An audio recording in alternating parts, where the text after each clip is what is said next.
So he's taking his hands and he's touching these glyphs, so he understands they're etched into the side of it. And then he takes the palm of his hand and he puts it over the big triangular one at the top.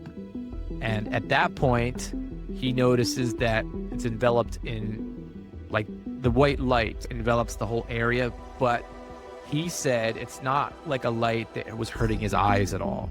No, it was as if it was inside his head. And he, as he was touching that symbol, he could see all these ones and zeros, which he called symbols. But he saw ones and zeros just like going across his mind's eye. And this bright light behind the symbols, behind the ones and zeros.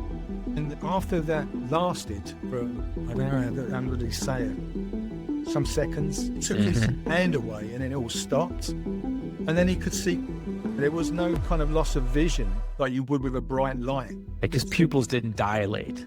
No, he could see everything immediately around him. Oh yeah, So this, as I said, he looked back to John Burroughs and he didn't see him for a while. For some reason he was out of his vision, and he didn't know what happened to him. Then he looked back later on and he saw him still standing there in the same position as he was.